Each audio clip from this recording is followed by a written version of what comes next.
with these niggas, I'm sipping on syrup. Once you gone, I'ma give them the word. This West Codeine all over my shirt. In the back of the cat, I was going berserk. Infant with me and know how to twerk. I spent some recipes and sipping codeine, feel like no highs on earth.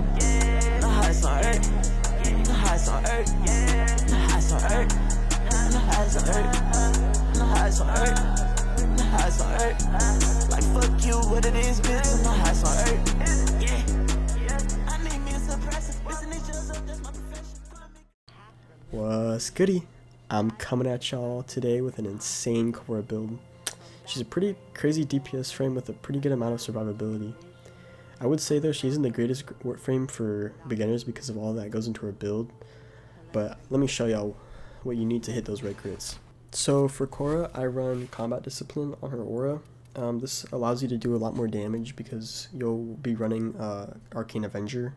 So whenever you're damaged, you'll get a chance of crit damage, or a crit chance. And we're going to use Gara's Helminth ability to get a lot of energy with his augment. And we'll also use a Molt Reconstruct for healing every time we kill something. And we'll also use Equilibrium. The rest of the build is mainly strength and duration. And we use Accumulating Whip Claw to do a lot more damage with our one. As for her weapons, the only one that matters, and is probably the most important thing about the build, is a good melee. So for your stat stick, you're gonna run a good weapon with a high Riven disposition. So I run this weapon because I have a pretty good Riven on it, but a lot of people use Jaw Sword or like anything with a good high Riven disposition. I mainly build damage, crit chance, crit damage, status chance, and viral. So that's basically the whole build. Viral and the status chance is going to allow us to do just a lot more damage.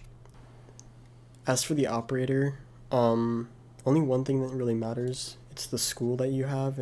And the most desired one is probably going to be Naramon with the first ability, Power Spike. This just allows a much easier gameplay, so you won't have to worry about losing your combo as much. And for how the build actually works, there's only really a few things you need to know. So your 3 is your main energy source. So anything in this, when you kill, will give you a lot of energy basically. So let me just try and get an example here. Yes, it drops in energy. So then you want to do this, and then your 4 would be a big dome, and it grabs everything in the area.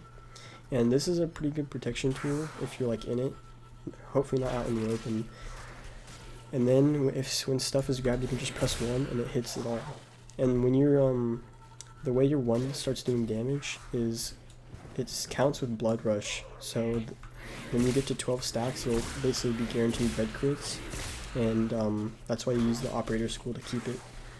So that's about all for the Khora build. I thank you guys for watching, and I hope the guide helped you, and hopefully you guys get those red crits.